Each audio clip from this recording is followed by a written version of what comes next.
are now listening to Random Ramblings with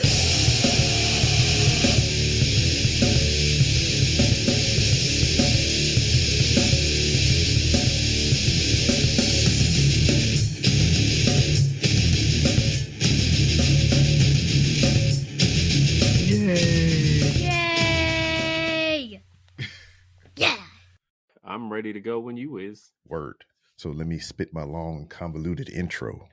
What up, everybody? This your boy B-Rob, and I'm back with another edition of the Random Rambles with Rob podcast. First and foremost, I'd like to thank you, the listener, for coming back each and every week, or however you listen to podcasts. If you're a first-time listener, I'd like to thank you oh so much for giving my show a try. And if anybody recommended you to me, I'd like for you to reach over and give that person a crisp high five.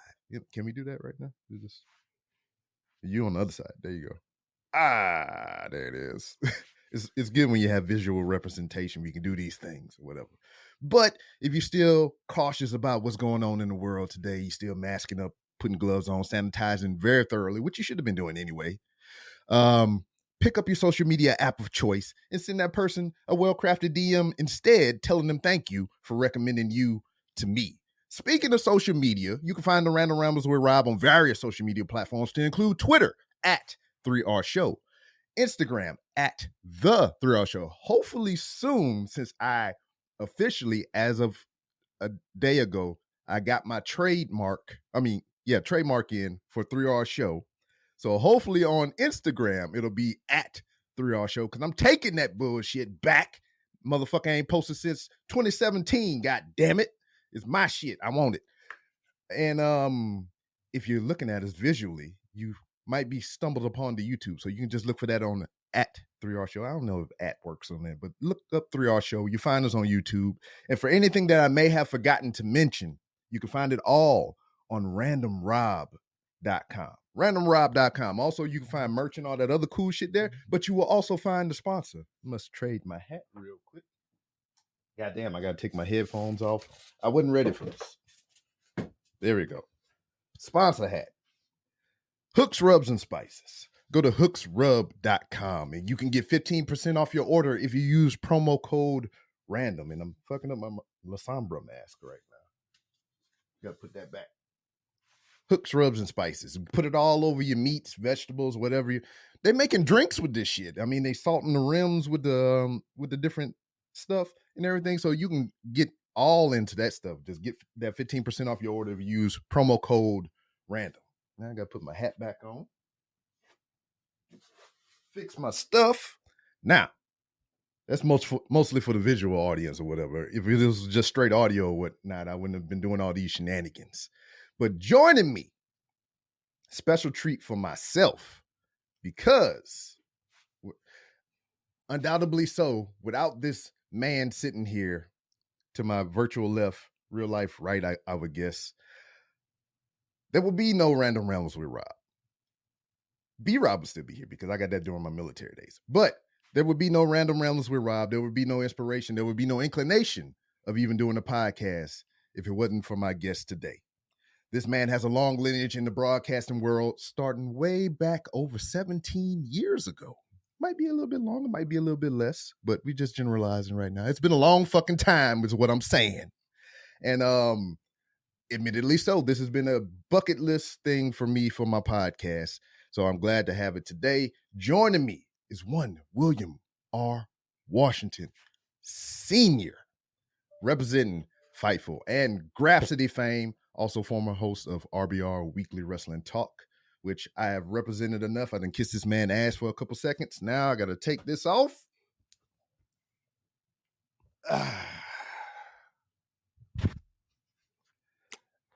It's a fancy new logo. And we are here in full effect. Sir, how are you? How are you? I'm glad to have you here. I appreciate you.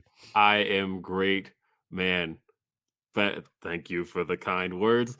That's a lot of responsibility to put on me, having been responsible for putting, or I guess helping get the Random Ramblings with Rob in effect. I'm glad to finally be here.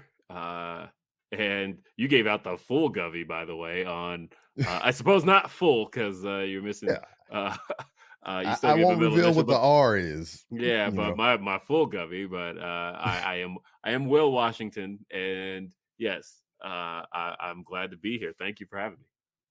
Yeah. So man, usually I would start off with, this, that, and the third, but I'm not.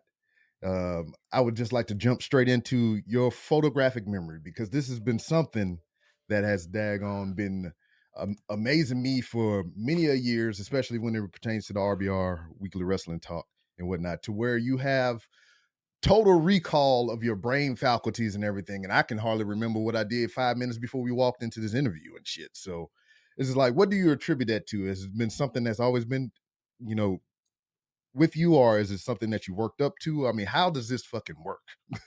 Yeah. So, and of course, what you're referring to is the fact that yeah, I'm really good about remembering stuff, and particularly good with remembering the history of pro wrestling. And so, having hosted a pro wrestling show for 17 years, various pro wrestling shows, um, yeah, I do tend to recall things easily. It a lot of it is association, Mhm. and that I learned recently is a good trick for memory, because it's not just pro wrestling. I remember a lot of things in my life. I remember uh, significant events. I can remember um, numbers, stats. I got most of my close people's phone numbers memorized, which like it isn't like terribly an impressive thing to like Mhm. older people, but like younger people are like, how do you remember any phone numbers?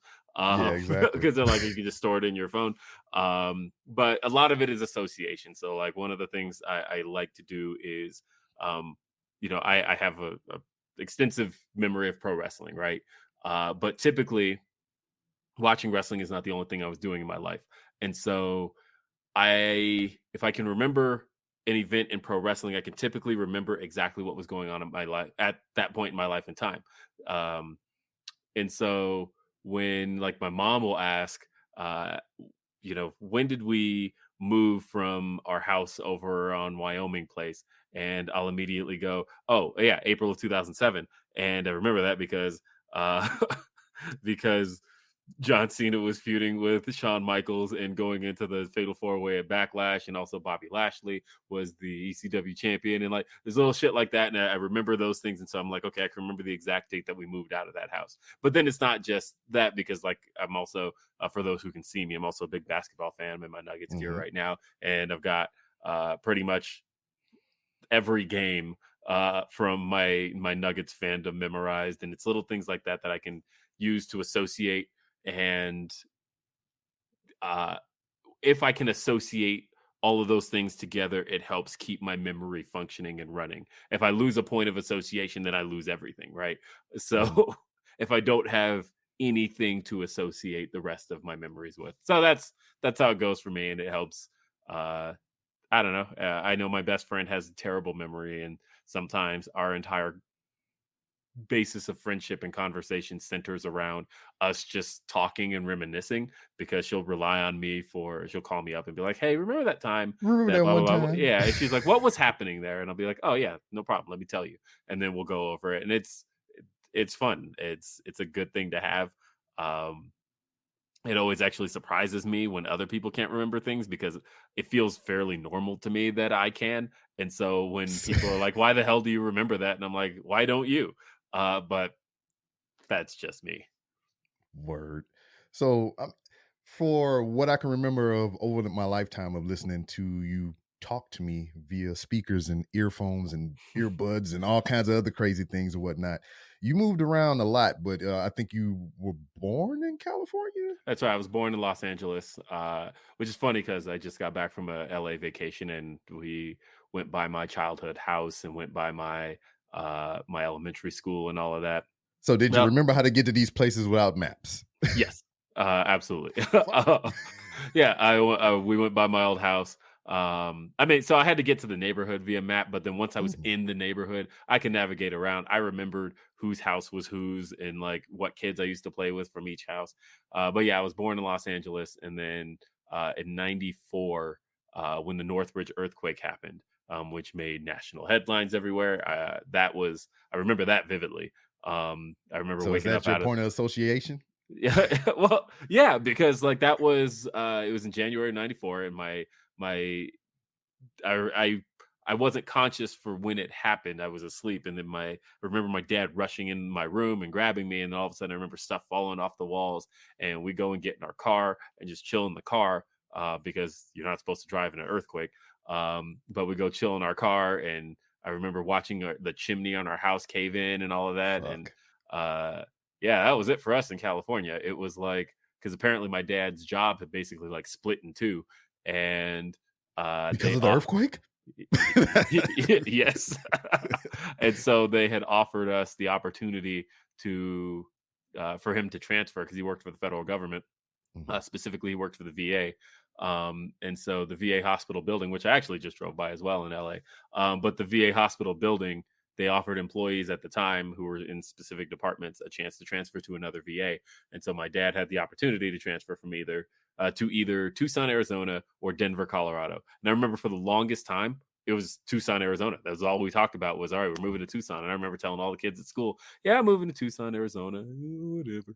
And then that summer we packed up, like they let me finish school that year, and then my brother and I finished school, and then uh, they all of a sudden my parents were like, "Now we're moving to Denver," and we packed up and drove to Denver. And as you can see in the gear I'm in, I've been roughly in Denver ever since. I moved to Michigan for a little bit, but Yeah. I've mostly been in Denver. Uh, the majority of my life. This is what I call home, even though LA is, my brother was 24 when we moved. So it was like he didn't go with us because it didn't make any sense for him. He was already, he had been in Established, yeah. well, he had just gotten out of the military too. So it was like he didn't want to he barely even wanted to move back in with his parents. He had been home for like 4 months when that happened. And so he got home, and then all of a sudden we sprung on him, "Hey, we're actually moving to Denver." And he's like, Son of a "I'm bitch. I'm not." He's like, "I'm gonna stay here. I'm gonna stay here in LA and pursue my acting career, but y'all have fun with all that." Mhm. And he's been there ever since. He has not departed. So every time I go back to LA, it's really about visiting him. Okay. Word. And that's weird because, like, that was something that I never knew, and that was something that probably would never come up on the podcast as well. It's just like that your brother was in the military.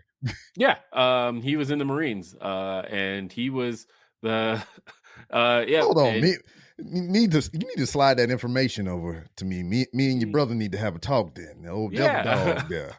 Yep, absolutely.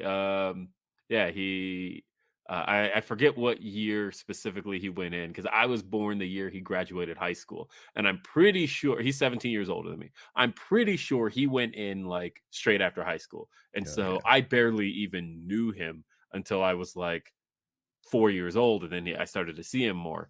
Mhm. He always had this forbidden room in our house that I wasn't allowed to touch because it was like,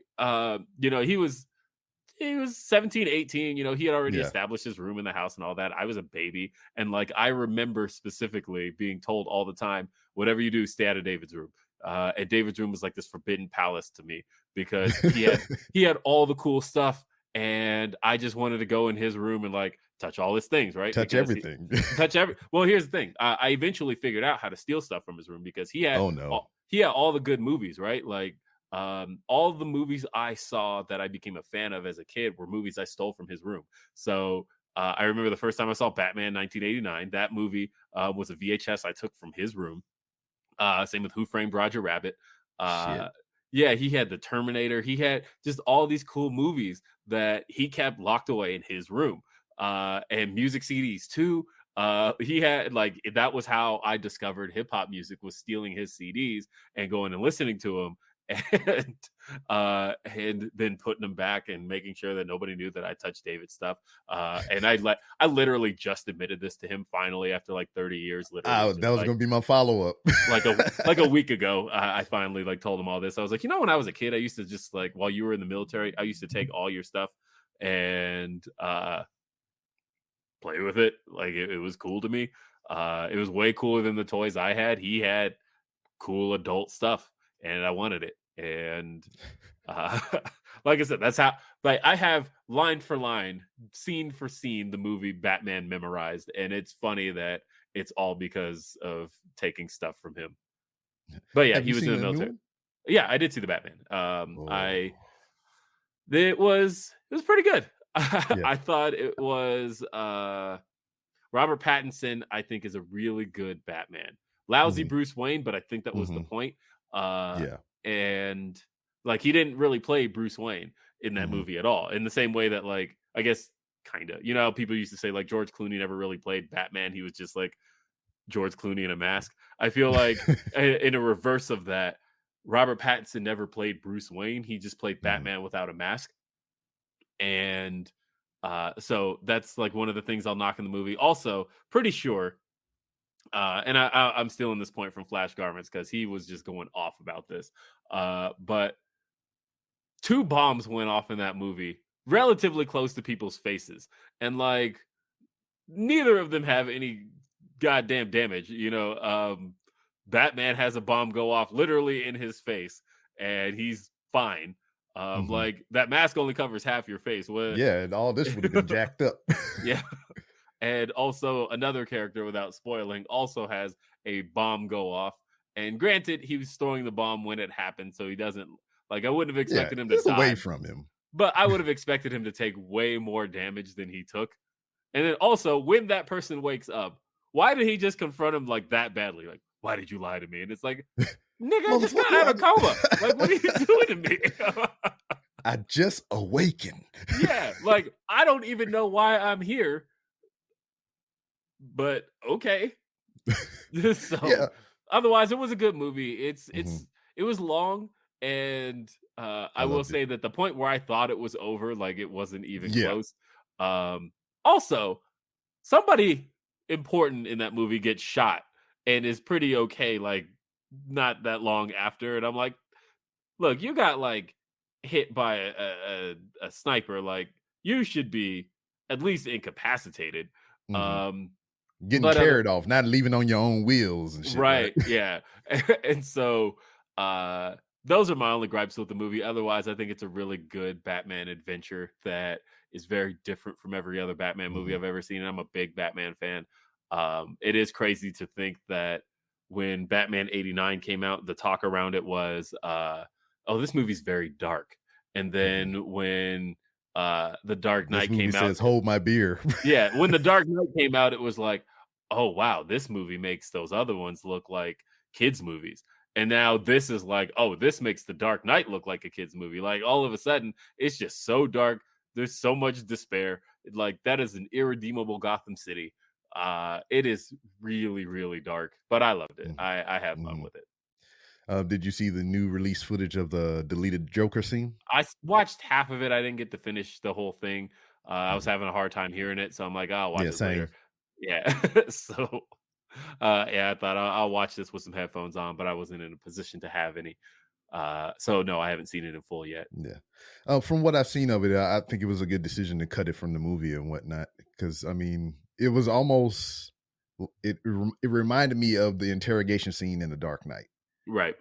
somewhat, but it just didn't fit from what I saw in that 3 hour epic, which I seen twice back to You back. saw it twice. You spent 6 hours on that movie. Now, Yes. granted, I saw The Dark Knight, and that movie's 2.5 hours. I'm pretty sure I saw that in theaters 4 times, and so I spent obviously 10 hours watching that movie. So I get it when it comes to Batman movies. So you are talking to the guy that did a Justice League sandwich. I watched Zack Snyder's Justice League the whole fucking 4 hours, turn around, watch the original cut, and then turn around and watch the 4 hour epic again What'd you do that for? because I can. Obviously. Well, we were going to talk about the Justice League. Mhm. And anytime that I go into a film review or just a chat about a movie, I thoroughly watch that shit. I Yeah, love and doing that shit. I love it. So I watched it, just with my brain off. Then I watched the original for reference, because I've seen it before, the original one, and then mhm. I watched it again to take notes.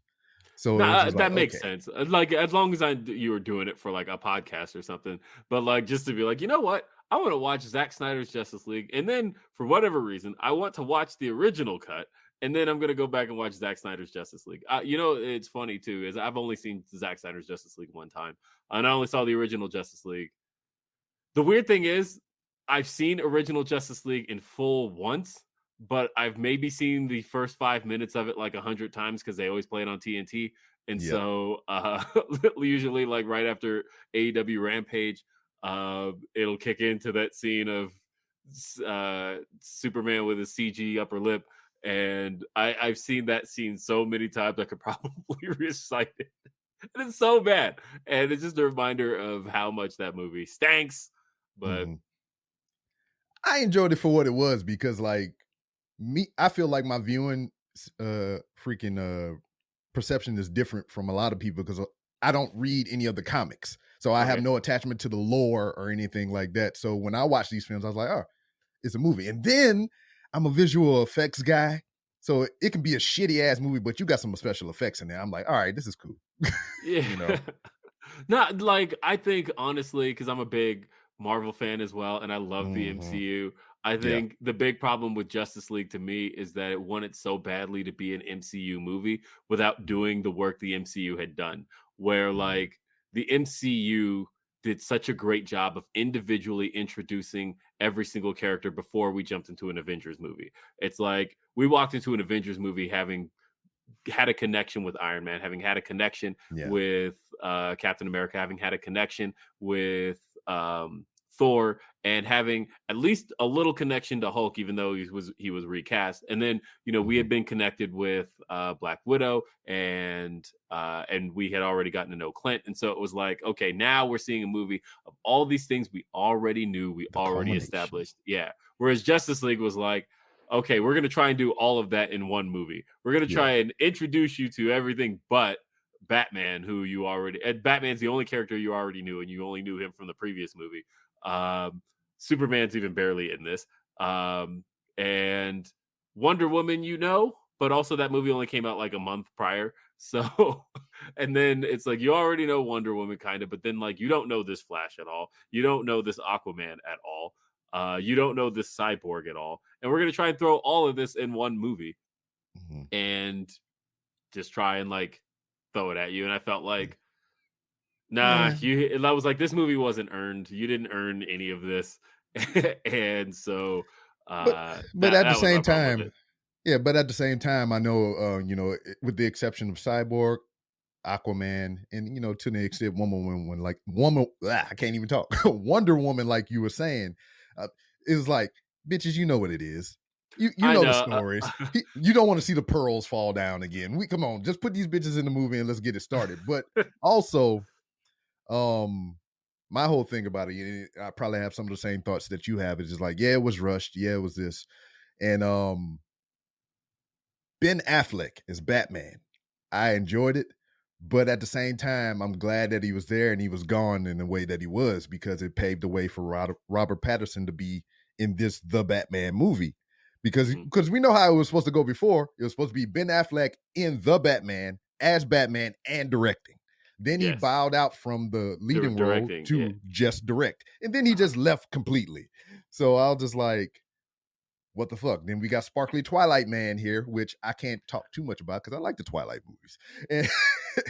And I was just so this is going to be different. Hey, yeah, no shit. I do like the Twilight movies. I got them all on Blu-ray in my collection. And I got all the books, which I have never read. I only bought them for my wife. But yeah, I like vampire sparkly shit. That's dope. But yeah, it just... that whole thing paved the way for Robert Pattinson to give me this awesome Batman. And then to go back to some of your points or whatever. And I know I already did a podcast on the Patreon about the Batman movie, but hey, I love this goddamn movie. I love talking about movies, period. But he was just year 2 into being Batman. Yeah. And he was just burning the candle at both ends, just going into it night and day, just being him. Oh yeah, this story would not have worked with Ben Affleck at all. Yeah, exactly. And then like the thing about his shitty portrayal of being himself, Bruce Wayne, and everything is just more like, I believe he's going to grow into that later. because he's gonna come to the realization, he's like, hey, I can get more shit done in the daytime, through political means, through my philanthropy and all this other stuff, Yeah. than I could just going in and punch a motherfucker in the face. That's why I don't really fault him for not having played much of a Bruce Wayne, because I'm like, okay, that's obviously a persona that, like, I think we're establishing that Batman is his true Is persona. him. It's him. Yeah. And Bruce Wayne is a character he has to play for the public, and he hasn't established that yet. Mhm. And so I'm hoping we get there, and I'm ready for it. Yeah, pretty pleased. And to go back a little more, you said your father worked for the VA. Does he still do that, or is he retired now? He's retired now. He was also in the military. My dad served in the Navy. He was in the Navy 8 years, 8 months, 12 days. Yeah, the Marine Corps' Uber. Yeah. Yeah, and it's so funny too, because I will say military guys crack me up, because the way y'all can see each other and just Oh, shit. immediately have conversation. Like, I was with my dad, we were just getting food maybe like a week ago, and he sees a guy in a Navy hat, and the guy sees my dad's Navy hat, and these two men have never seen each other in their lives, but immediately jump into stories. And they're like, my dad's like, he says, what year? And then the guy goes, I was in from 63 till 74. How about you? My dad goes 1960 to 68. And they're like, oh, so you were in here. And my dad's like, yeah, and you were there. And then they're just all going back and forth. And I love hearing that, because it truly is like a brotherhood. And as somebody who didn't serve but has grown up around people who did, it's fascinating to watch how you guys have that brotherhood without knowing each other and gravitate to each other. And it's always fun. And the fact that, like I said, I mentioned my brother served in the Marines, and you're immediately like, oh, I got to get in contact with him. Yeah. It's that quick, right? And I love watching that. It's always fascinating to me. Yeah, that's kind of like how Danny Limelight here, I got his autograph up here on my wall. That's kind of how we got in contact or whatever. I found out he was a Marine. I was like, got in his DM. I was like, Devil Dog, what's up? What's happening? And then I got him on the show. Yep. Hey, that rules. That's so good. Yeah, but I was hoping that he was still working for the VA, because I'm doing a claim right now. I'm trying to get 10 more % so I can be good in my life. Yeah, no, my dad, he retired from the VA, but he worked there a really, really long time. VA was actually my first job as well. My dad got me in, so I was around. Like I said, it's weird, and I guess this is a story that people don't really know about me. I have been around military people pretty much forever, because one of the first jobs I took right out of high school was working at the VA with my dad, and so yeah, and just like I said, being around my brother and all of that, and Swerve was also in the military, and it's just like I knew that, but I forgot. Yeah. Yeah. What branch you was in? He was a Marine as well, I believe. Fuck. So yeah. Can I get your brother and Swerve on the same show, because that's all I want to talk about. Yeah. Hey, it would be a very, very different type of interview. Yeah, so like, I know you're younger. Wait, no, Swerve was Army. Swerve was Army. Oh, okay. All right. Still, my wife was in the Army, so that's fine. Yeah. But so like, you being the younger in your family or whatever, and your dad and your brother and them being that much older than you and whatnot, like, did your brother and Swerve kind of have like a relationship? Not really. They're actually just now. Well, because Swerve's younger than me. That's the other thing too. Shit. Okay. Yeah, he was born 89. But no, they're actually like just now starting to have a relationship. So, word. That's all of that. And really, it's all really based on the stuff he's trying to do now with music and acting, and my brother having been in acting as long as he's been. Okay. So does your brother have a musical background as well? Because I know you dabble in the keys and doing all kind of crazy actually, shit. Because David is my oldest brother, and then below him there's Curtis. Curtis is my closest brother. He and I are 4 years apart. So we have practically been almost inseparable until he moved to Florida on me. So he lives in near Fort Lauderdale now. But it gives me some place to go if people ever wonder, because everybody's always like, man, you're always traveling to Florida. Like, yeah, I got family in Florida now, and I got family in California. I got to see my family. And they got two super young kids. Curtis has a kid who's a year and some change, his son Kennedy. That's right, he has a son named Kennedy Washington. And Kennedy. and yeah, that was the first thing that he did the moment he was born. So yeah, Kennedy Washington, and then which is just such a presidential sounding name. And then David's got uh, his kid is less than 3, and her name's London, and so I've got like 2 babies that I got to visit on 2 sides of the country. So if you ever wonder why I'm California and Florida back and forth, that's typically why. But yeah, no, Curtis. The reason I brought up Curtis is because he really has the musical background. Okay. He was pretty much into making music from the time he was 14. My parents bought him pretty much a studio. Shit. We had a studio set up in the basement when we were teenagers, but it was mostly his. I learned following up behind him how to make music. As a matter of fact, when I made the Powerhouse Hobbs song, I actually sent it to my brother as just to kind of show him, like, Proofread, yeah. but not just that. It was just like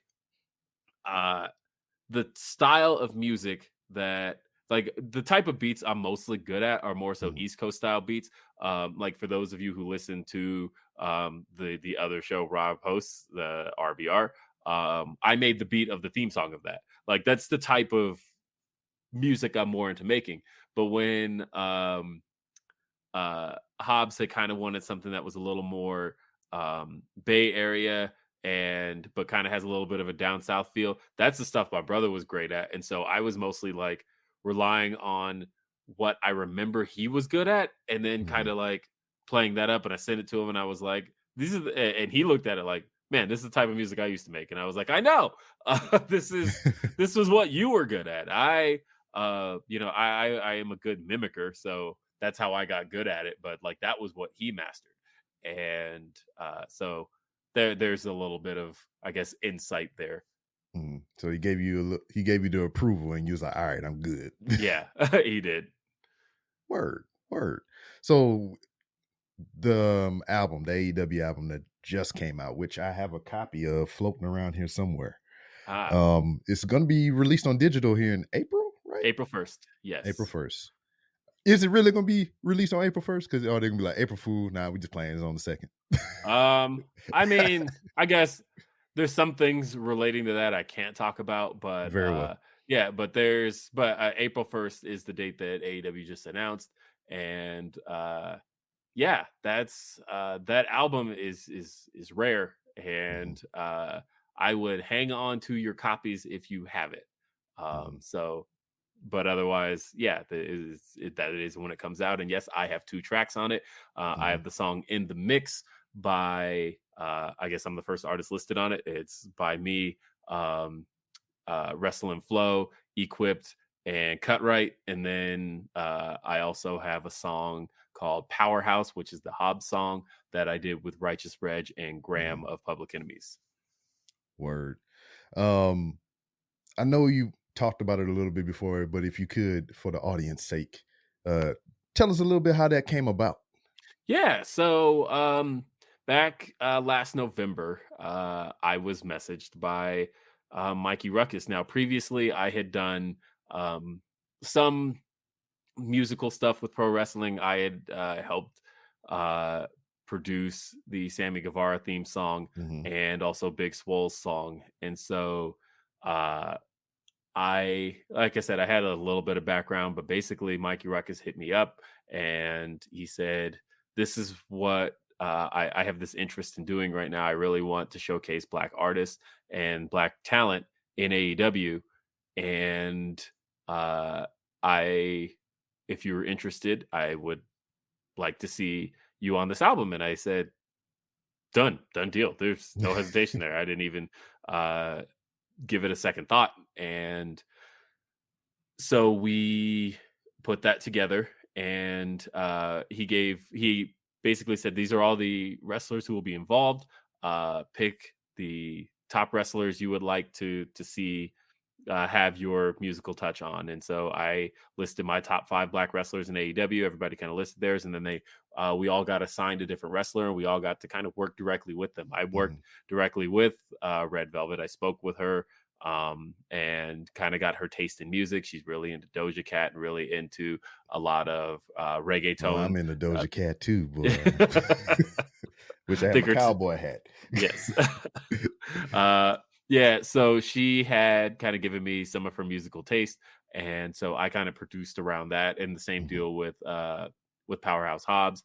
There were a couple of songs I was really channeling with Powerhouse Hobbs, and I guess this is the first time I'll have said this, and somebody can kind of look into the Powerhouse song and then the 2 songs I referenced, and they'll be like, okay, I hear what you were doing here. But it was Get Stupid Go Dumb by Yuck Mouth and Mac Dre and Big Steppin'. And so those 2 songs, when you listen to those and then listen to the Powerhouse Hobbs song, you go, okay, I see what your inspiration was.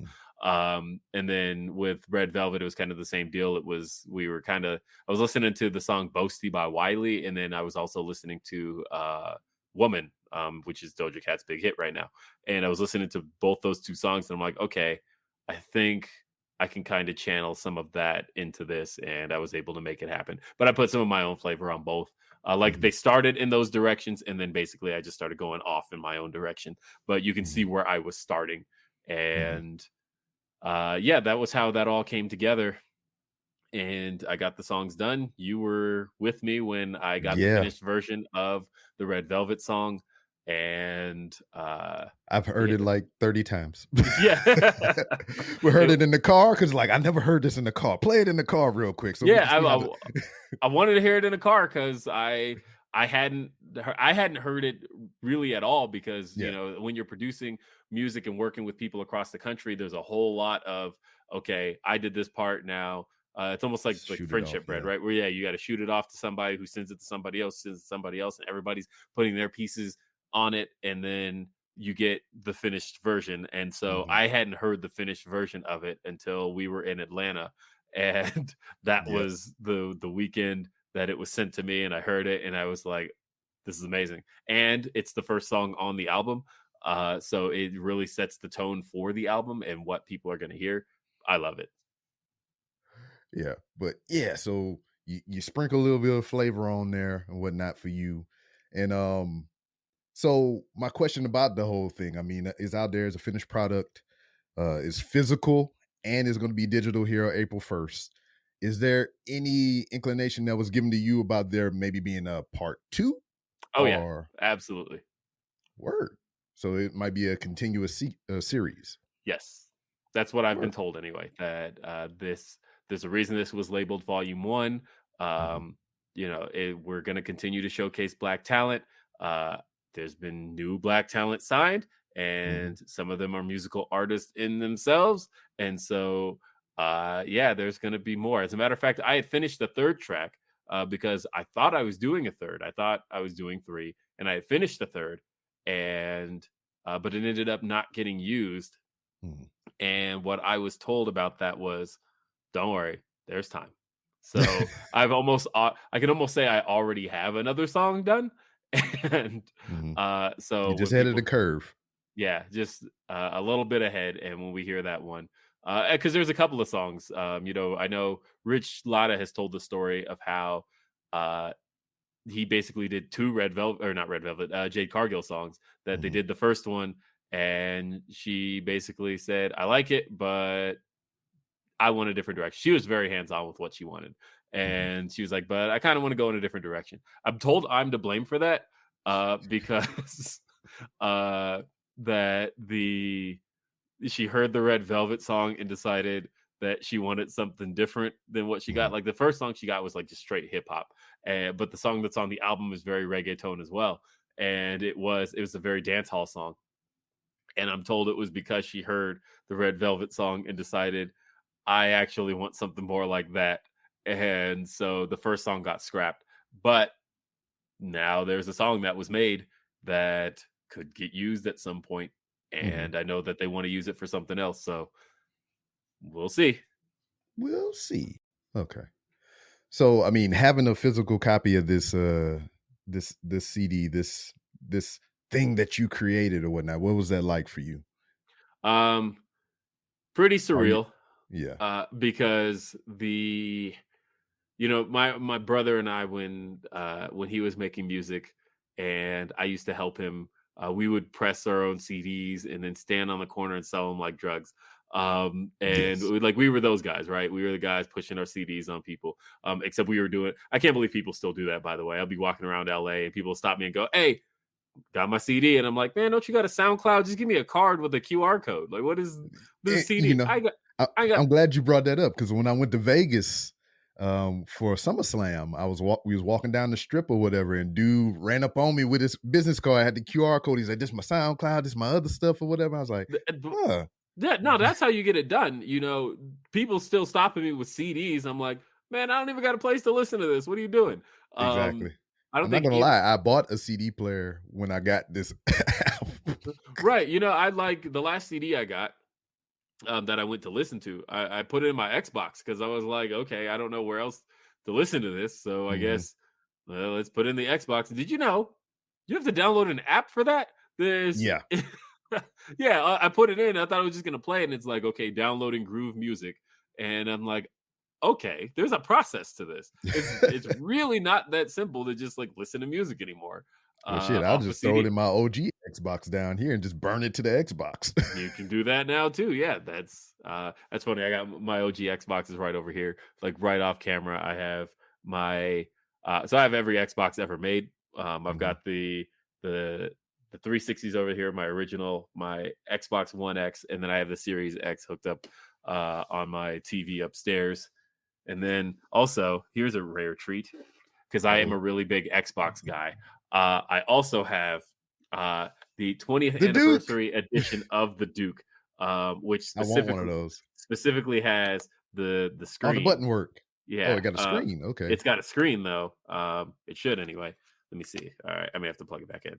Oh, Okay, so is it so wireless? it's not wireless. So Oh, okay. notice it plays like a little Halo clip here with Oh, Cortana, that's oh and shit. then it goes ready, ready, ready. It's an actual screen, and then it says "Happy I 20 need years that. Xbox." Yeah. Yeah, I need that. So this was a great little collector's thing. I bought it, and notice it's all styled like a Banshee. I'm a Mhm. really big Halo guy. There's things to know about me, by the way. And this is for people watching visually. If you're listening audio wise, I will narrate what I'm pointing out in this Of room course he I'm in. will. So I'm in the basement of my house. My wife has basically designated the basement to be mine. It is a finished basement, and in this basement is all the things that define me as a geek. I have a Mortal Kombat arcade behind me. I am obsessed with Mortal Kombat. And then and specifically, I had to have this arcade custom made because there's art of Johnny Cage on the side, which is the original Mortal Kombat art. Mhm. Um, of course, Johnny Cage was played by an actor named Daniel Pesina in Mhm. the 90s. Daniel Pesina had a fallout with Midway, and every release after 1995 of Mortal Kombat, the original, did not have this artwork of Daniel Pesina on the side. Um, and so it's when I was getting my Mortal Kombat arcade, all of the ones that they sell do not have the Daniel Pesina stuff. And I'm like, nope, my childhood memories will be distorted if I don't have it in full. And so I had this arcade cabinet custom made to have the original Mortal Kombat 1 art on the side that has Daniel Pesina doing the jump kick. Mhm. Now, the funny thing is, Carlos Pesina has like always remained cool that's his brother who also played Raiden. He's always been cool with Midway. Midway's not even in business anymore, but Yeah. now NetherRealm and Warner. And so the Mortal Kombat 2 artwork, which is on the other side of that, does still have Raiden, but you can get that like literally anywhere. But anyway, I mentioned I also have Halo collectibles. I also collect there's Power Ranger stuff behind me.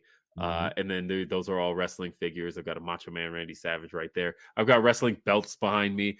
These posters are all from events I've been to, the Royal Rumble. There's WrestleMania 32. There's AEW All Out. And the chairs from events I've been to. I love to collect. I Mhm. am just a geek like that. And so this little controller here, the Duke, which some think is like the worst controller ever made. I I don't love give a that shit. one. I love it. And so when I saw they were making a collector's anniversary edition, it is not wireless. Yeah, that was the But only thing that kind of put me off from not getting it. But now seeing you displaying it and holding it, all the shit that yeah. it do, I'm gonna probably get one now. Yeah, I love the little screen on it because that was the thing was, yeah, there was always that giant Xbox logo in the center of the Mhm, controller. And the question was always, why isn't that a screen? Why doesn't it do anything? It's literally just like a big ass Xbox logo. But now it is a screen. mhm, And it does do things and it's mhm. cool. I love it. Dreamcast, an underrated system as well. I was a big Sega dude, as a matter of fact, on this shelf. So that's my original Super Nintendo right there, but and that's my original Nintendo 64. But also, my shoulder's kind of covering it. That's Yeah. my original Sega CD and Sega Saturn, right over there. I was a really big Sega guy, and so Did you um, have the Sega Channel? yes, I did have Sega Channel, All right. and Then you are a Sega guy. I was a say that's how I played most of the games I played because it was Same. like Mhm, I there are games that I love, of course, but I think that's part of why I gravitated to Game Pass because to me it's like Sega the Channel. same. Yeah. Yeah, Mhm, it's like Sega Channel was, right? Where it's just, let me pay a monthly subscription fee and let me try out some games. Because a lot of the games I'm a fan of to this day are games that I um didn't really uh like discover on my own. It wasn't like I'd seen them in magazines and stuff, but I couldn't convince my parents to like spend money on this random ass game. But then when I played it in Sega Channel, when I played like Ranger X, I love the game Ranger X for Sega mhm. Genesis. I would have never even given that game a second look if I had passed it on a shelf at like a Blockbuster Video or anything. But Sega Channel, I'm just scrolling and I'm like, all right, let me try Ranger X. Let me try what was that game? Think it was called Mutant Chronicles or something along those lines. There's a lot of games that I just tried, and I was like, Yeah. Road Rash was another one that I had Oh, never. oh my God. Road Rash and Skitchin were the two Yeah. games I had. I don't know if anybody remembers Skitchin. That was Oh yeah. a game from EA that used the Road Rash engine, but you were on rollerblades on the street. And it was like controversial and banned from Toys R Us at the time, I think, because they thought that it was a bad influence on kids to teach them to skate in traffic. Um, but the but Skitchin was a great game as well. But Skitchin and Road Rash were the two games that Mhm. I would not have given a try to had it not been for Sega Channel. And now like Boy. Road Rash is one of those games I still go back and play. Road Rash 2 on Sega Genesis, amazing. And Oh 3, boy. World Tour, great stuff. Shit. So my joints was Sunset Riders Okay. and freaking Gunstar Heroes. That was Gunstar Heroes. So you were those boy. are the were those SNK I or was that believe so. Konami? I'm not Now 100% sure. I have to look I, that up. it was on my. They got them. Gunstar. They re-released them for as apps on the phone because Sega released a whole bunch of their classic games as playables on the freaking App So Store and Gunstar shit. Heroes was Sega. I knew that, but Mhm. and then what was the other one you mentioned? Sunset Riders. Sunset Riders. So those are both Sega games, actually. Now I think about Mhm. it. Sunset Riders was no Sunset Riders was Konami. Okay, so neither of those were SNK. I don't know what I was thinking with that. But I think I just associated them with like Neo Geo titles for whatever reason. Mhm. But Sunset Riders was definitely Konami. That and then a lot of people slept on Vector Man. I like Vector Man. Vector Man was so dope. Mhm. Vector Man and Vector Man 2. Now, honestly, Vector Man was like a real like for people who didn't grow up with that generation of gaming. I think the thing that uh really people missed was how much games evolved within one generation of gaming. Where like if you look Mhm. at like the earliest Sega Genesis titles, and then you look at something like Vector Man, which is from the end of the Genesis life cycle, and it was like that game was such an advancement over what we originally saw on the console, which was just kind of like enhanced 8-bit stuff. And Yeah. then we like truly saw what 16-bit was capable of. That jump from the original Sega Genesis titles to the end is incredible. Like the difference that a 1990 Sega title looks versus a 1996, that 6 years. If you never got a chance to experience that, I do recommend it just because it is fascinating to see how much we learned about that technology. Where like, whereas I don't feel like a game from 2013 looks all that different from a game from 2022, just Yeah. because like the hardware's gotten better, but like the techniques are mostly all the same. And so, Yeah, it's a lot of copy paste shit that we complain Yeah. about. But yeah, it's just like, I don't know. It's that goes with the lifespan of these consoles as well. It's like it'll drop in 2000, and then the developers will have that 10-year learning curve to perfect everything. Then you get the fleshed out game in 2010, and then boom, new console. I was like, all right. And that's how it was back then too. But I feel like the jump was so huge, so huge. Word. Earthworm Jim as well. Earthworm Jim, that was another one that and I had played via Sega Channel. yeah, Because remember they had Earthworm. remember at Sega Channel they had the test drives where you could play games Mhm. like before they came out, the games that like weren't quite Yep. finished yet. And so I remember they had the test drive of Earthworm Jim 2, and they had the test drive of Mortal Kombat 3. And with Mortal Kombat 3, it only had like 4 playable characters and in like 2 stages, but you got to kind of see it See what before was it was coming. released. Yeah.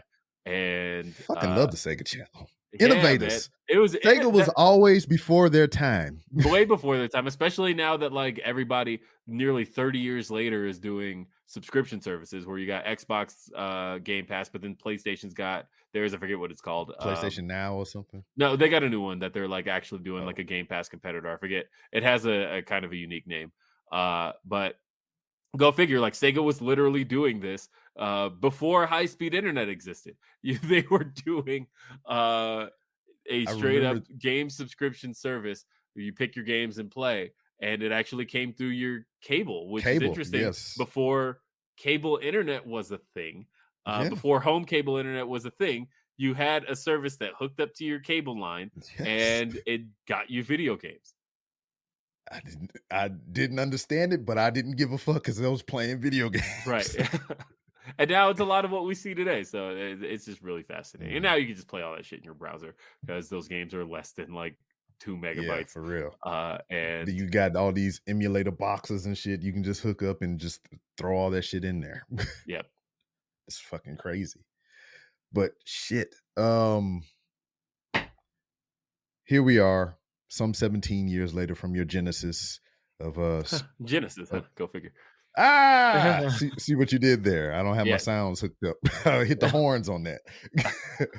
But for those who are unaware and uninitiated, about 17 years ago, you started a podcast, or you got into podcasting pretty much, or whatever. What kind of prompted you and led you into that? It was it was one specific episode of a TV show called The Screensavers that used to come on Tech TV. See if I can narrow it down. The October 20th, 2004 edition of The Screensavers, I believe it was. And let me see. Before you get too far, do you if you touch things that you've been associated with, do you get the memories and shit of it? So like you say you've been to that Royal Rumble, do you touch the poster, you be like, oh, all the memories. Yeah, like I have the Vulcan thing going on. But just a sec, I want to see if I was correct on that because I think I have the episode. Let's see. Tech TV 10/20/2004. Pulling this up now. It's opening. Let's see if I'm right. Yep, October 20th. Damn, I was right. Right on the money. The October 20th, 2004 edition of The Screensavers. And if my memory, remembering that is really impressing you, that show came on every day. That was a daily show. So the fact that I remember specifically the date is one of those things that I'll always carry with me. But so there was the Screensavers, for people who don't know what that show was. It used to come on Tech TV. Tech TV was the precursor to G4. And actually, the Screensavers was a daily technology talk show. It was originally hosted by Leo Laporte and Kate Botello. Kate Botello was replaced by Patrick Norton. And then in 2004, Patrick Norton was replaced by, Leo Laporte was replaced by Kevin Rose. And then Alex Albrecht replaced Patrick Norton around the end of 2004. And then they fired the whole cast at the end of 2004 and then replaced him with Kevin Pereira and then they renamed the show 5 months later to Attack of the Show. So if you ever wonder where Attack of the Show came from, it was literally a retooled version of the screensavers. But anyway, I was really into the screensavers really from the time it launched, and I used to sit at home and watch that show every single day, and it really like gave me my love for tech.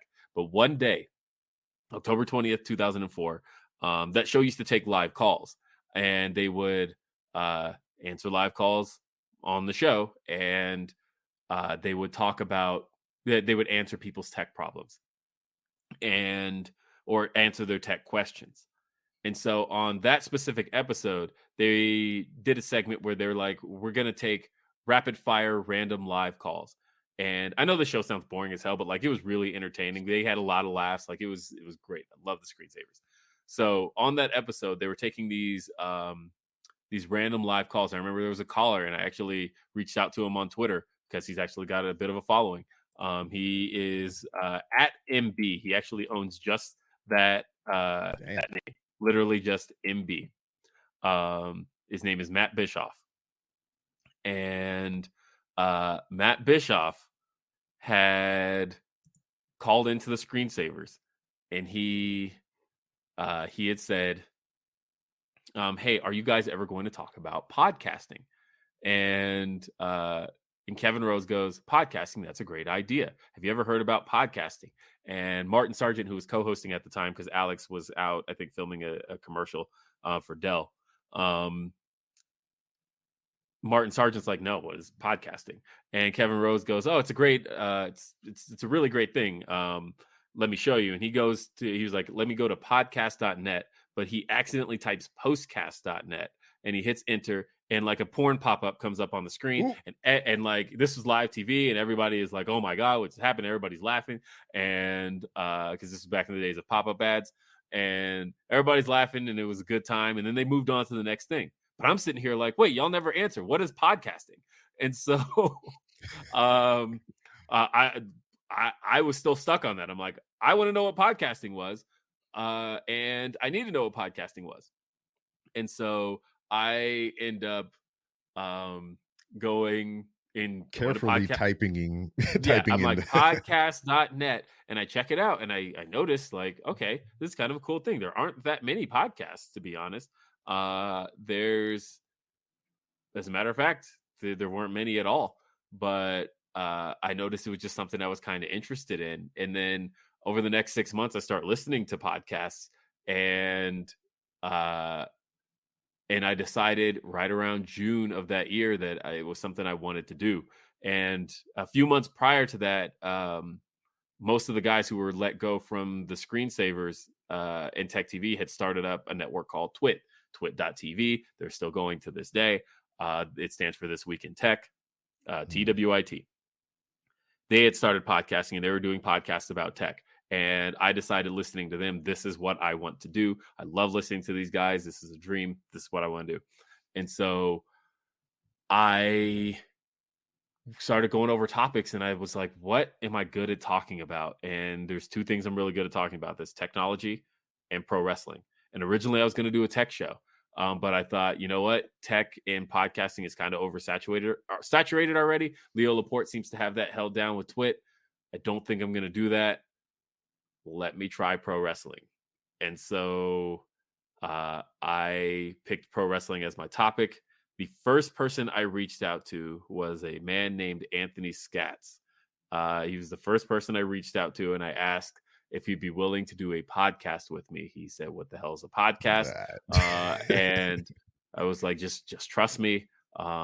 Basically, it's like a radio show, and we talk, and people will listen to us. He's like, okay, if you say so.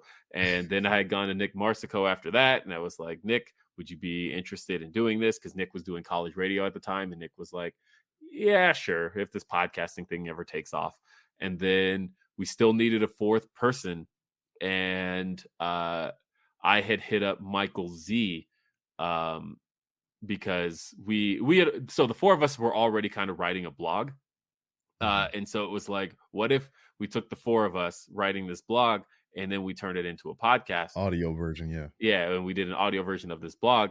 And so that's how the Fatal Four was born. It was me, Michael Z, Anthony Scatz, Nick Marsico. And we started the original version of RBR, and then we just went from there.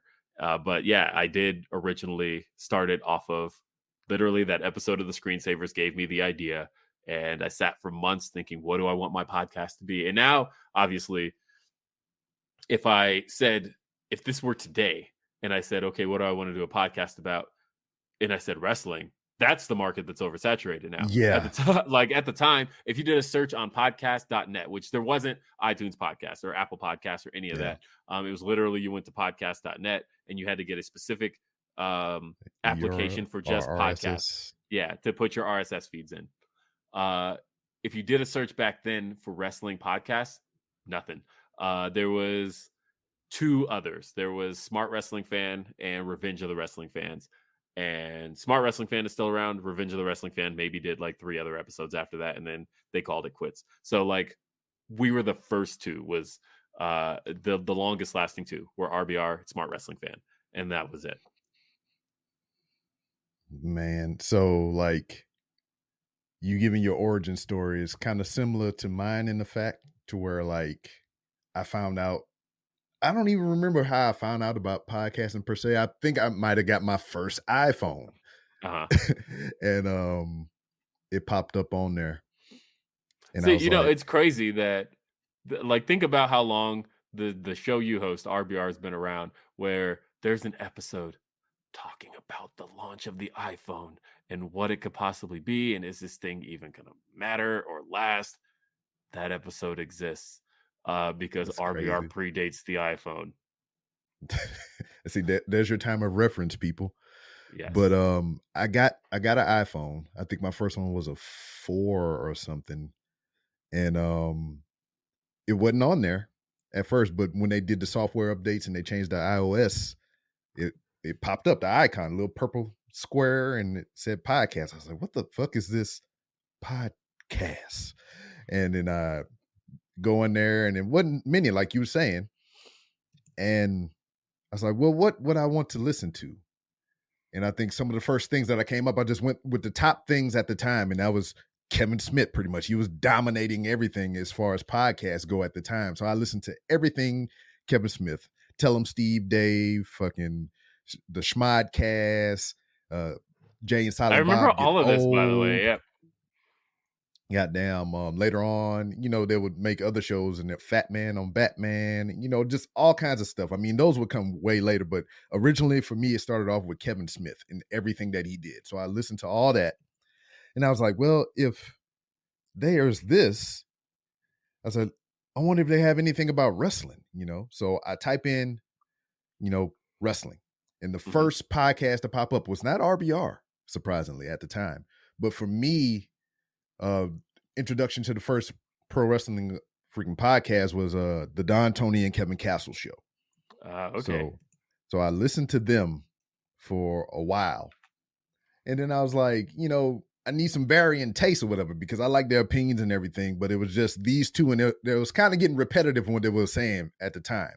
So I was like, let me look around and find some other stuff. So there were people that would call into that show, and they started their own brand of show called Wrestling Soup.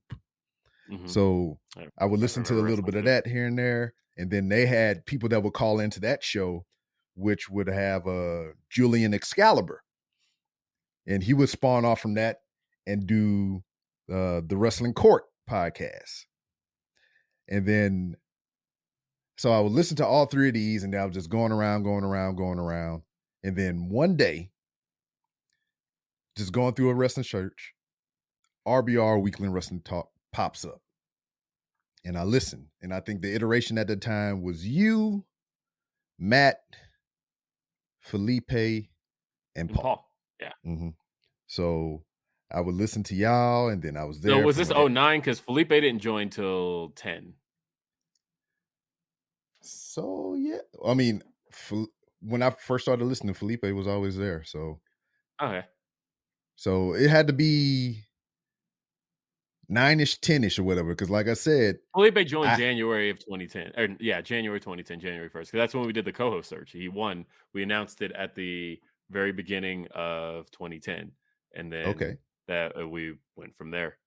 All right. So, because I got a child that's 11. So there we are. So that's probably my span. So I found this podcast and I listened to it every week that it would come up. I mean, I've had podcasts in my cycle of podcasts that I would listen to that were kind of, I don't want to listen to this shit no more. But throughout that whole life cycle, RBR has remained. I've been a part of the community the whole time. I've called in a couple of times. I've been a guest on the show a couple of times and everything. I even got to meet a lot of y'all in person and shit or whatever. I think the first person that I met out of the group was Paul.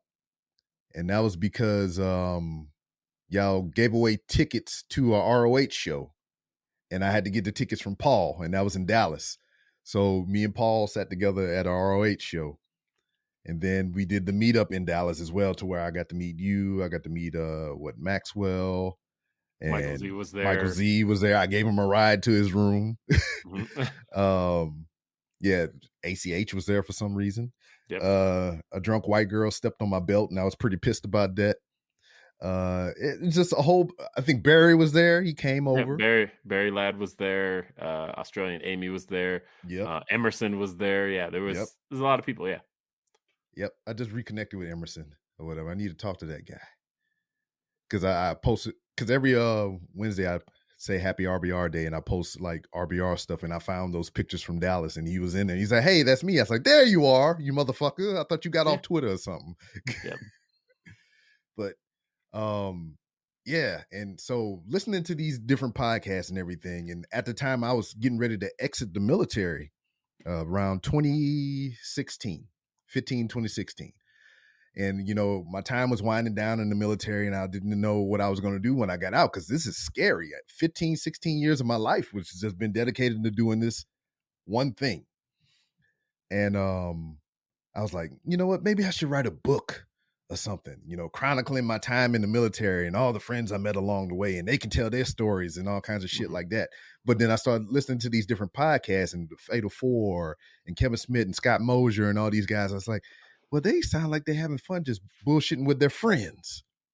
I was like, why don't I do a podcast? And instead of writing all this bullshit down, which I hate doing, why don't I just talk about it and have people come on and we talk about these stories in the military? And I was just like, yeah, I'll do a fucking podcast. And that's where it happened.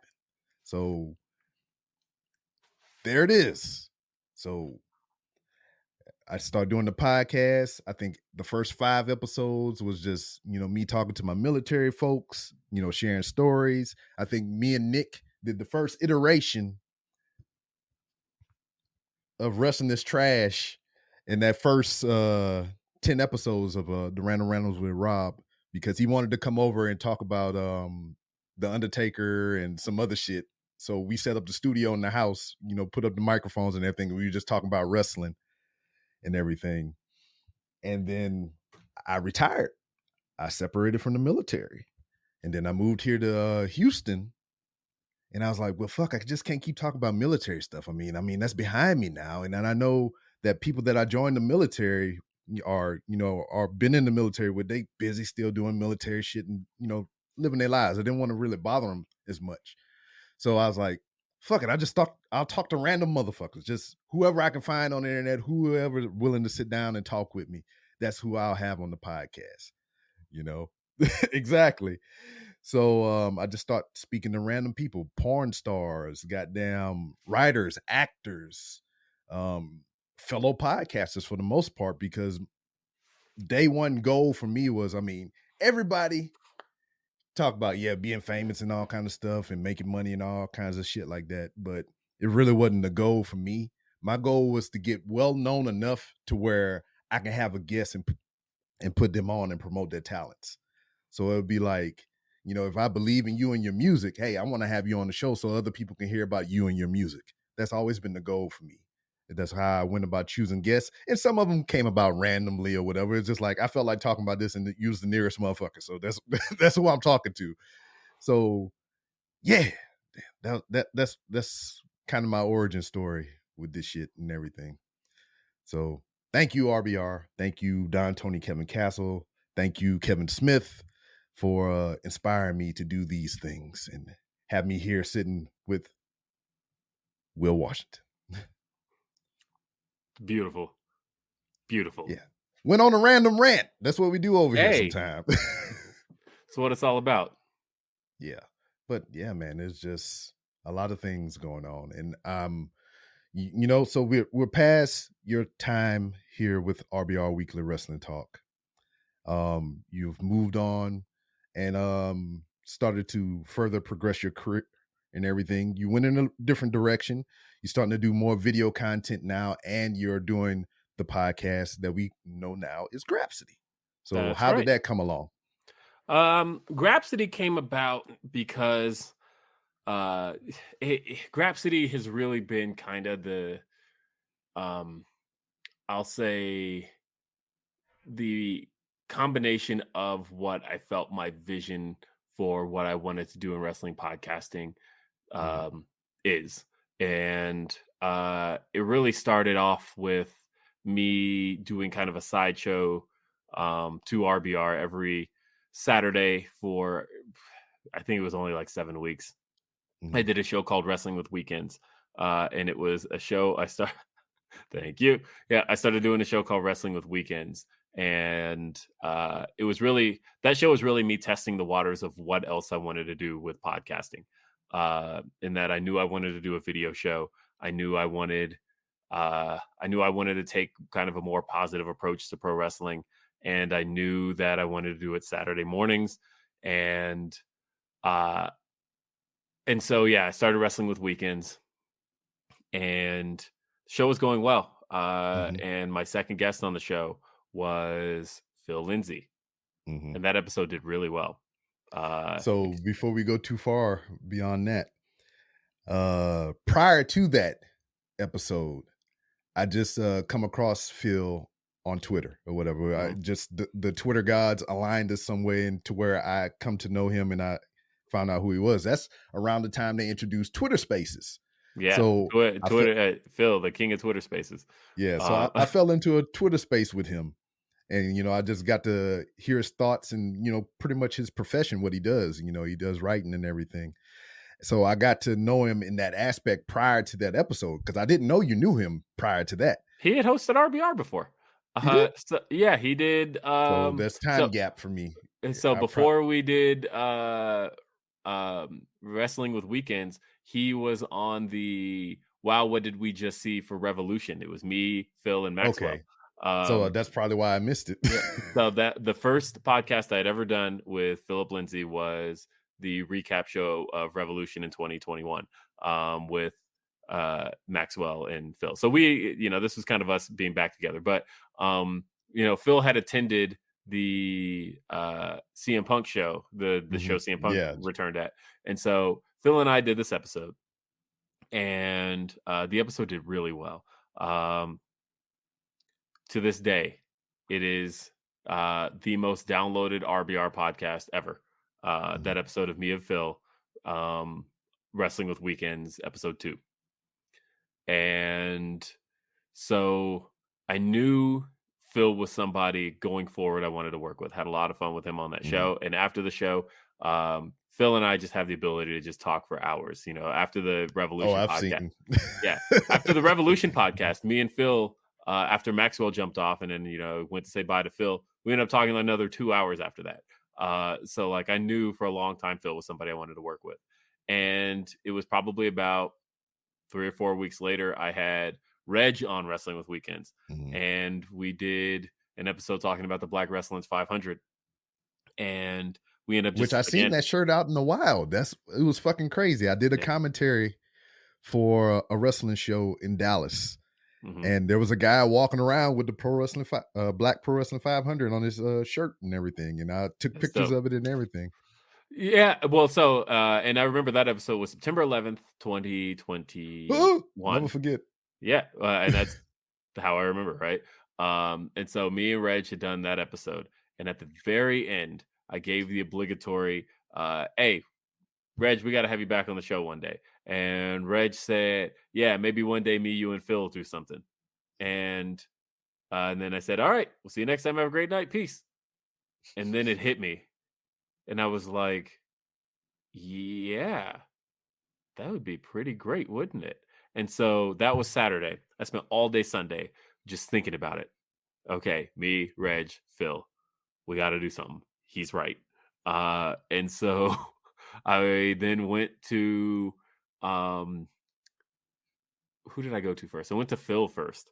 And I was like, so Reg mentioned something and it's stuck with me and I want to follow up on that.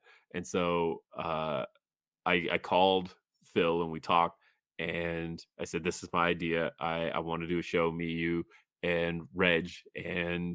Uh and part of what I want to do with this show is I think the three of us have been we both kind of have a presence within what I would call white spaces. That even though I created RBR, I would call RBR a white space. The three of us have presence within white spaces, and but the three of us have black voices within white spaces. And wouldn't it be great if the three of us were able to take these voices and bring them together and uh, and present kind of a different look at Mhm. pro wrestling in the black space? Because it's not to say that there weren't voices in the black pro wrestling space, but um, not a whole lot of them focus on indie wrestling. Not a whole lot of them, I would say that a lot of them are very WWE centric. And so we thought Yeah. about what we wanted to do with this and what we wanted to bring to the table, and how one of the things that Reg is really good at is highlighting um, up and coming black talent. And I Yeah. realized like this is exactly kind of what the three of us want to do is and talk about. And so brought that to Phil first. Phil was like, all right, I'm in. And so I'm like, all right, Phil's in. Then I went to Reg and I was like, Reg and I got on the phone, same deal. I told him Phil's in, and Reg is like, all right, I'm in. And so I was like, all right, this is it. And I remember my wife was coming back from a trip, uh, and I had to drive to the airport to pick her up. And as I'm driving from the airport, or driving to the airport, so my car's still empty, names are just going through my head. And I remember I was passing the intersection of Airport Boulevard and 6th Avenue. And then it just hit me, Grapsody. And I was like, okay, I think that's the name. And my wife gets in the car from the airport. And I said, what do you think of the name Grapsody? And she's like, I like it. Well, first she's like, what does it mean? And so she looks up the definition of rhapsody. And when she sees the definition of rhapsody, she's like, Rhapsody, Grapsody. I like it. I think it's good. That's why the intro of the show Grapsody Has the has the definition. definition of rhapsody there, because the name works for you the moment you recall or know what rhapsody means. Some people don't. So that was like putting it there in the intro.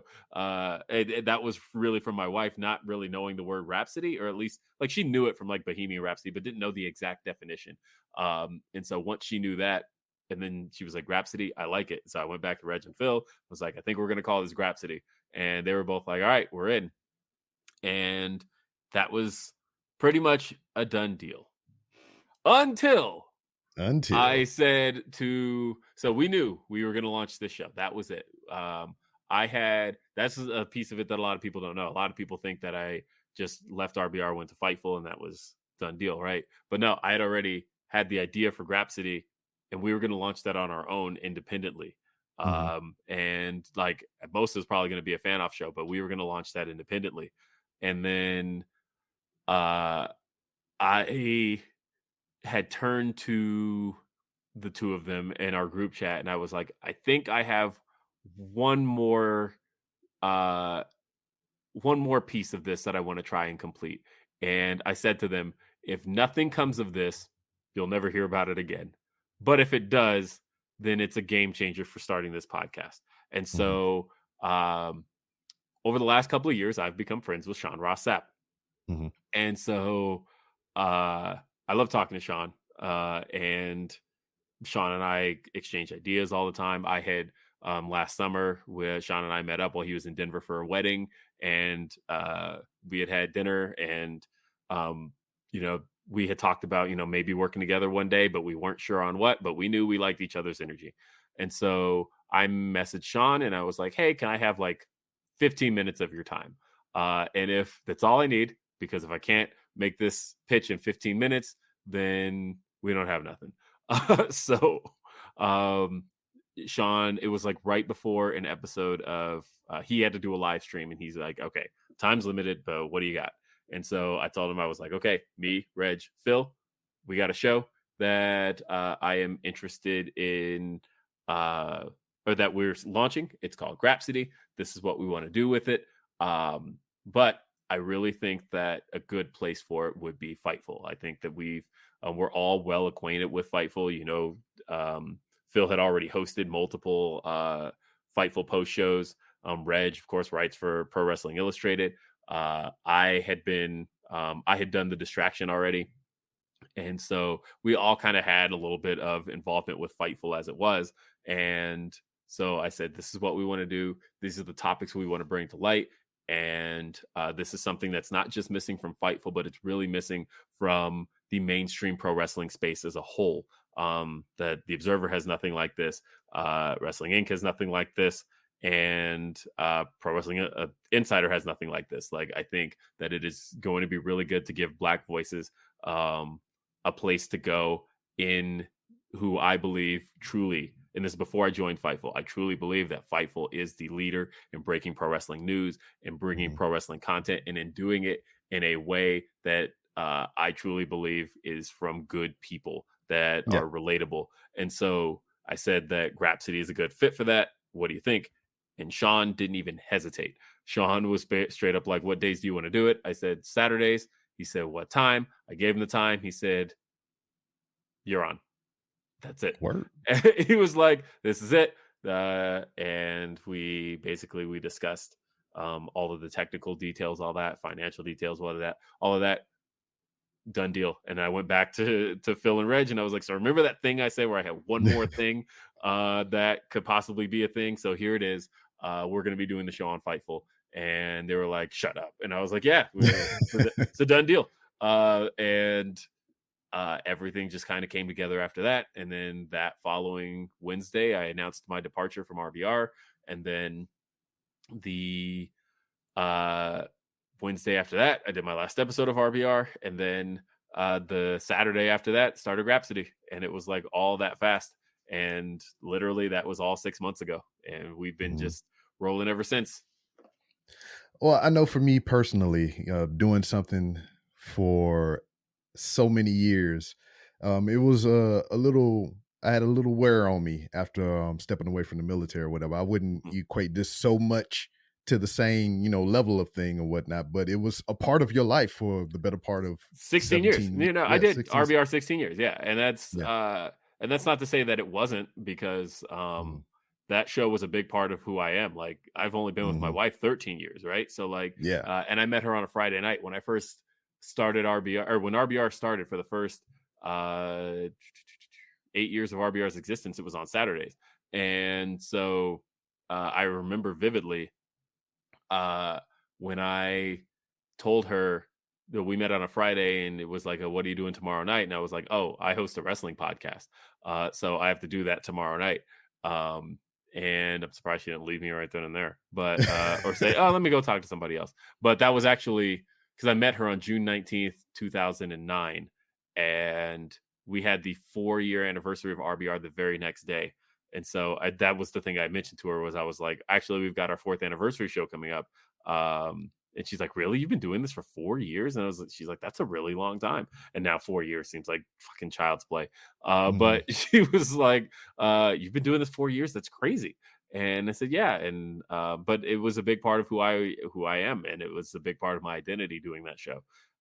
And so, yeah, leaving it, I gave a big speech at the end of it that I thought really encapsulated how much the doing it had meant to me, and how much being a part of it had meant to me. So yeah, leaving it, that wasn't exactly like the easiest decision, because it was a big part of my identity and who I was. I started hosting that show when I was 17. I'm 34 now. So that means doing that show 17 years. That's half my life was spent doing that show. And so it was really hard to kind of put it into words of like, okay, I still want to talk about wrestling, but I don't necessarily feel this is the right place for me to continue doing so. And I know that was hard for a lot of people to understand, people on the show, people off the show. But I was able to make it happen. Yeah, I know. And it just, I don't know. I can't really speak to that situation well, but it's just like, when it's time, Hmm. you feel it inside yourself or whatever, that this is not the thing that you want to do anymore. And you need to try to do something else. I can totally understand that or whatever. Cause when it got, I stayed 16 years, but at year 12, I was like, I'm done with this shit. I was about to walk away with nothing, cause 20, I got lucky in a sense because 20 years is, retirement. You Right. do 20 years in the military, you can walk away with a retirement pension and all that other stuff. I was about to hang it up at 12. I wouldn't have got shit, you know. But I was like, I'll hang on a little while longer, see, how things change. Which for me, that last couple of years was probably the best decision I made, despite the situation that I was put in. I went to Fort Leonard Wood, Missouri, to where it's the armpit of Missouri or whatever, because it's literally down the road from a place called Devil's Elbow. So you got the armpit elbow. And it was great for me because they made me an instructor. I had to teach people and everything. I had to give back to my community of motor transportation. So I had to go instruct the next generation of Marines that would be a operator in the transportation field. So I was definitely afraid to speak in a public forum, to stand up in front of people and to speak and do a curriculum and everything. That frightened me to no end. But going to this place, they gave me the adequate training that I needed. They built my confidence up, and it ultimately aided to me doing a podcast as well later on. So I'm forever grateful for that time. And then what I really enjoyed and loved about that time frame as well is I got to talk to the young people. I was like, hey, man, I was here 14, 15, 16 years ago in the same seats that you're sitting in, because we don't upgrade shit because we use shit till the wheels fall off of this motherfucker. Same building that I came in here in 2000. It's the same building that we teaching in, all these years later. And I'm like, hey, man, you need to look out for this. You need to be worried about this. You need to put some money away over here or whatever. Because when I came through, nobody was talking to us about that. It was like, sit your ass here. This is how you start the truck. This is how you drive this bitch. And then get the fuck out of here and go do work. I was like, nah, I wanted to give these guys and gals, some heads up, because this next 4 years or next 10 years or next 15, 20 years that you're going to be doing is going to be some hard shit. And these are some of the things that they won't teach you in these types of classes. So I'm forever grateful for those moments that I was able to get at the end. But when Trump was going up for election, and just still I was feeling this type of way, even though I was having a good time with these students and having these bonding moments with the future of the Marine Corps, I was still wasn't really feeling it. I was like, nah, this is not for me anymore. And went to Afghanistan, and it was drawing out, and it was like, hey, everybody with 15 years or more, but less than 20, we want to offer you the Terror program, which is the temporary early retirement something or whatever. I forget what the acronym stood for. And it was like, you can retire now. I was like, yes, please. Oh, yep. I mean, it's a Bye. reduced, yeah, it was a reduced percentage. Like, if you get 20, you get 50%. But since I did 16 in some months or whatever, I got like 41 point something or other, which the difference wasn't game changing or whatever. I stayed a full 20. So I was like, check, please. Let me get this money and get the hell out. Yeah. And I never regretted it. I mean, I miss it, but I never regretted making that decision. Yeah, and that's how it is, right? Because and of course, like I said, like you said, RBR not going to compare it to serving in the military. It's not even close to the same, but it was something I did a long time, and it was a big part of my life. Because, like you had said, by year 12, you had kind of figured out, okay, I'm kind of out. I will say by about 2020, I had known that. I wasn't going to continue doing RBR a whole lot longer. And I had even informed the guys that, hey, I kind of have a bit um, of an exit, and I think I know when it's going to be, and it's going to be in the next year. So they had known pretty much before Maxwell had left, before Eric had left. I was kind of the first to inform them that, hey, there's going to be a show without me at some point, and it's and this is what I'm looking at. And I pretty much knew, um, I will say September 8th. Let's see. My last episode was what, September 29th, I want to say. Well, let me look at a calendar here. Yeah, because I was about to say September 29th. Yeah. September I would say 29th was my you're last. asking the wrong person about to Yeah. remember shit. September 29th, episode 835 was my last episode of RBR. I would Mhm. say I probably knew by episode 8, or not 8, 832 on September 8th, that I was pretty close to having already made that decision.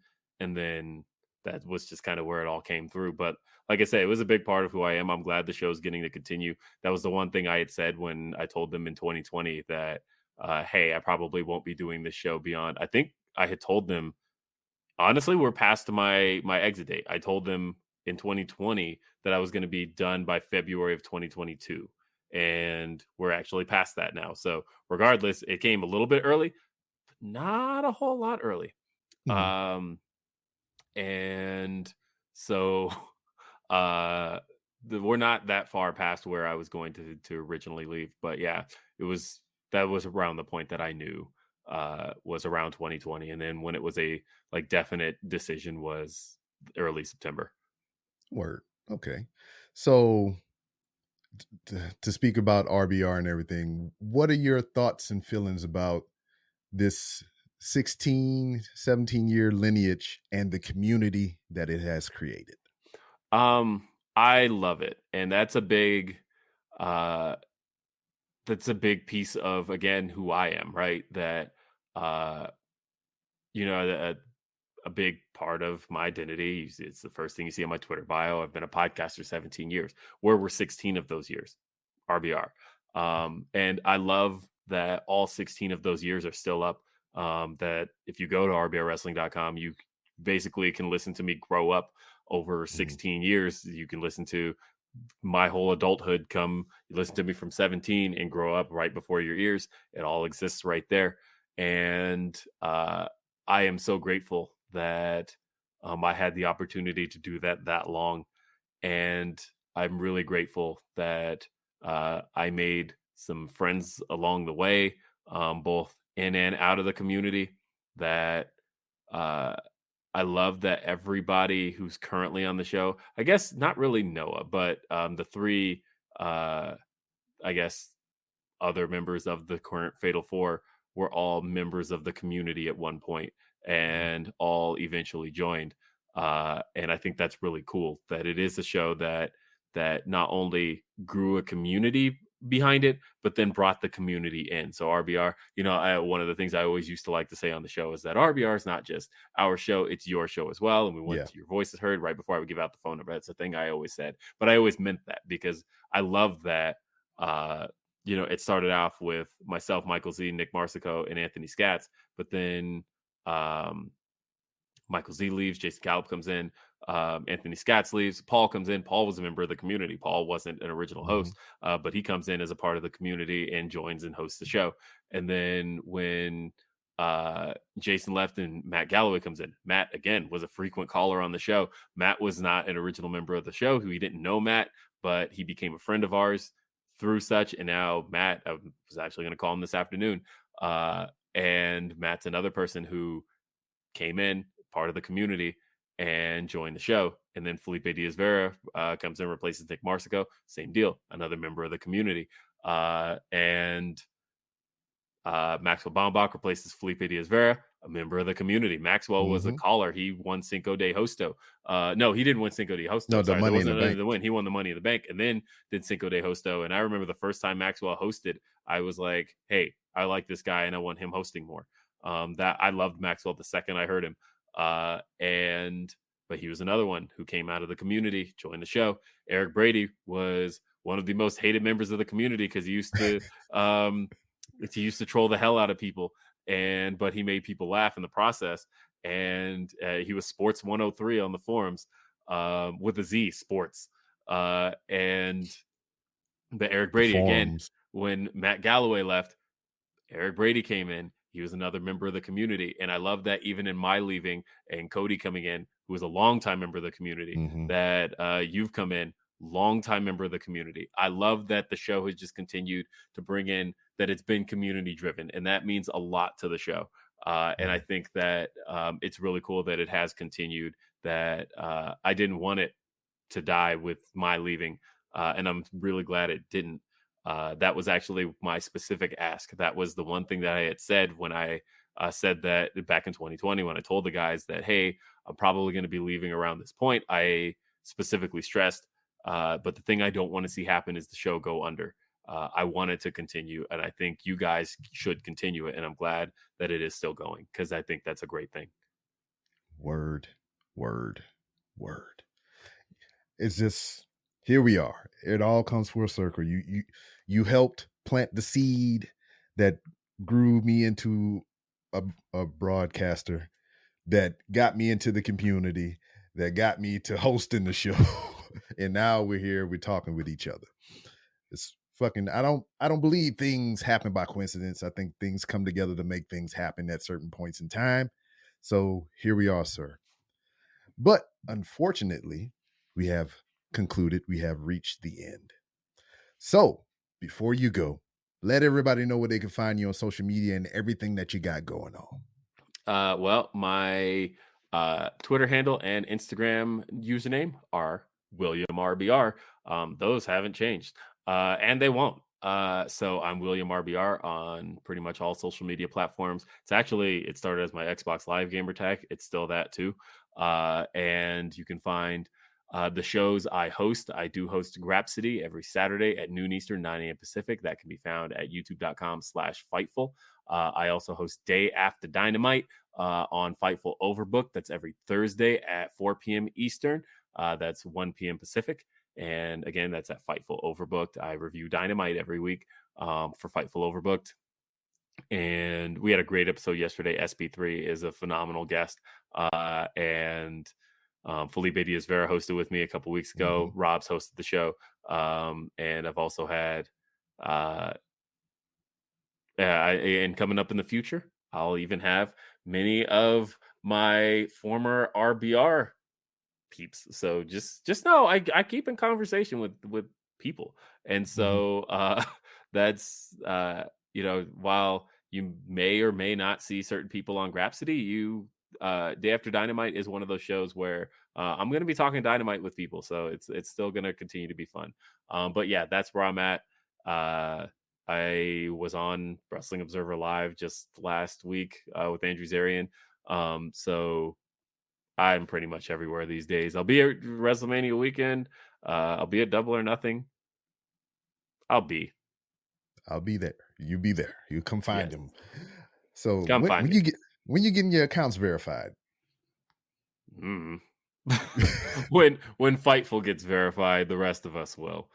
Which isn't saying that Fightful isn't verified. Fightful Select is, which of course, but Fightful Select only has one reporter, Sean Ross Sapp. But Fightful still can't get verified. We still keep getting denied. 78,000 followers, we still can't get verified. Trust me, Kyler, who runs that account, has been trying, but still can't get verified. I don't know. You have the uncanny ability to just kind of be in the right place at the right time for a lot of things or whatever. And sometimes, the wrong time. Yeah. Yeah. But I think the verification thing would be funny for me, it just pop up one day, unbeknownst to you, be like, oh, well, that's a thing now. Yeah. So I will say it's not even something that I've been like on the hunt for, but if it happens, that's cool. Mainly because there's a lot of checkmark accounts that I hate. And I'm like, God, why did they give you mainly because there's so much credence lent to the checkmark, and they just say dumb shit. And I won't say the three accounts I'm talking about, but if you spend enough time on wrestling Twitter, you know who they are. And hey, man, but if you get that power, you have great responsibility. And I know you can probably get some more Jay-Z tweets. Yes, exactly. Exactly. But as it has been for every guest of the Random Realms with Rob, you have been a guest. The door is always open for you to come back to shoot the shit or damn, you had me flustered about how I do my outro. But anyway, we's done with this motherfucker. It's all over. I appreciate you very dearly, sir, for, I appreciate giving you me having this me. platform. Just, all the things and stuff and yada, yada, yada, yada. We done.